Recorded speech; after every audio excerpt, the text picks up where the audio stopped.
What have you got for us? What are we looking at regarding this particular game? Well, I've gotten some interesting stuff, but first, let's go it this way. Coming into the tournament, if someone asks you the strength of Nigeria, what will it be? We would say is their attack. Their attack, but their defense is holding them down at this tournament. Yeah, exactly. So from how they started the tournament, they started the tournament with a 4-3-3, and then they went back to a back 3 system, playing wing backs and trying to do the counter. What they have done is that they've gone back to do a study of themselves and how better they can exploit their strengths. Yes, they can exploit their strengths and minimize their weakness. So that's why the American philosopher, the Chinese philosopher, Lua Tu, he says that he who... What's his name? Lua Tu. Lua Tu. Tu. Tu. Okay, what did he say? He says that he who knows others is wise, but he who knows himself is what? Wiser. Enlightened. Oh, enlightened. That's profound.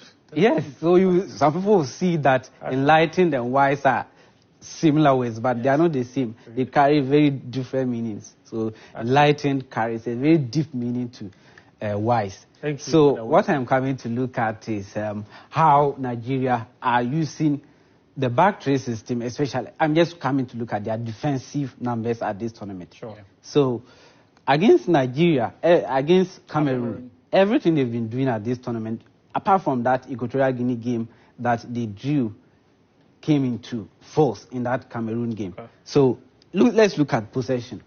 Now, Cameroon dominated them all right by winning 58% of the possession, and Nigeria had 42%. But what did Cameroon do with the possession? Absolutely nothing. And if you are looking at Nigeria's last four games at this tournament, they've dominated possession in only one game. And that one game, they didn't win it. That was against Equatorial Guinea. One game where Nigeria dominated possession, they didn't win it. Interesting. They were played 63. Ivory Coast had 63% of the possession, but they didn't win that game. Nigeria. So it means that they are just putting everything together, bringing Karim into that back 3 system and playing Sanusi and Aina as the wing backs. That is working perfectly for them. And if you are coming up against a team like Cameroon, who they've scored 5 goals in this tournament, all of them coming from crosses. Wow. So Nigeria basically... They were prepared. Yes. They did their scouting really well and cut out all those crosses. And if you are looking at blocks, Nigeria have made 3 blocks. It means that anything that is coming inside, they are basically taking it out. Yeah. If anything, Karl Toko Ikambi is trying to bring in from the right, Calvin Bassey and Sanusi will double down on him and cut it out. Then the same thing for the right side, Sanusi and the other guy. Is it Sanusi? Ola Aina and the guy playing at the right side of the back 3. They cut Nkudu out. The guy, Cameroon, they send all their crosses to. And if you cut out the supply, it means that nothing is going inside the box. Let's look at duels. This is basically telling us about how much Nigeria wanted to win that game. Who is fighting more? Who is fighting more for the... winning more than 50-50 balls. So they've won 60 of them, Cameroon 55. Close, but it basically is telling us that Nigeria were fighting for the ball and were desirous of winning the game. Look at big chances created. If you are depending more on your crosses to score goals, and they were cut out. 3 chances created by Nigeria and they've scored 2 goals. Cameroon didn't create any. It means that... I'm told they didn't even have a shot on target. Nothing of that sort. I'm coming to it here. So let's look at accurate crosses. If you're looking at Cameroon's first game against... the first game they drew to Guinea. Is it Guinea or Guinea-Bissau? Guinea. They sent in 8 crosses in that game to be able to score 1 goal. Against Sadio Mane's Senegal, they sent in 5 crosses. They scored 1 goal. Against Gambia, that they needed to win badly, they sent in 11 crosses and were able to score 3 goals. 2 from either set piece or from a corner kick or sort of that sort. And an own goal also coming in to contribute. Also touches in opposition box.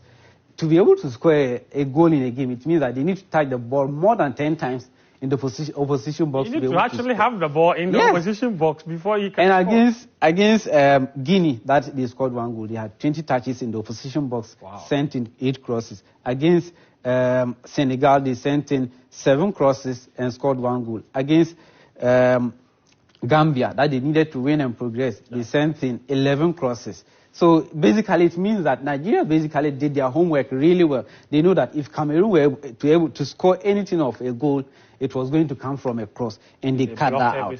So looking at shots, Nigeria had 8 shots, 4 of them on target. Cameroon 6, none of them on target. Unbelievable. Unbelievable. Now let's move on to Victor Osimhen. He's the personification of everything Nigeria did in that game. An attacker of his sort, reigning African Footballer of the Year, you'd be expecting that he would be producing some crazy attacking numbers, but he didn't. Look at total shots, 2, 1 block, and how fighting he is. One tackle against Omar Gonzalez, and that resulted in their goal. This is what fighting means. Winning 11 duels. That got everyone talking about how much he's inspiring the team, even though he's not scoring. So let's look at the momentum, the attacking momentum. Cameroon had more of the ball, but they were not doing anything with it. They controlled more of the ball, but if you are looking at the momentum map, the peaks of the graph here is showing that at which point in the game, which team is controlling the game. This is Nigeria, and this is in green, and this is Cameroon in yellow.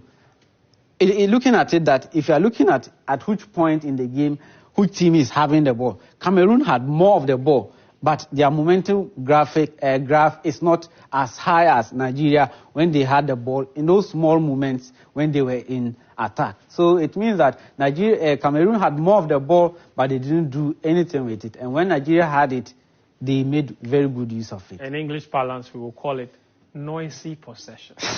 So what you had was noisy possession. Yes. You just had the ball, didn't do much with it. This is a very interesting graph because this is perfect. The time the first goal came, Nigeria didn't have the momentum. They didn't have the ball at all. No, they didn't. It came from absolutely nothing. And all thanks to Victor Osimhen. And thanks to you, Karim, as well. Thank you for this. That's all the lowdown on that Nigeria and Cameroon match, of course.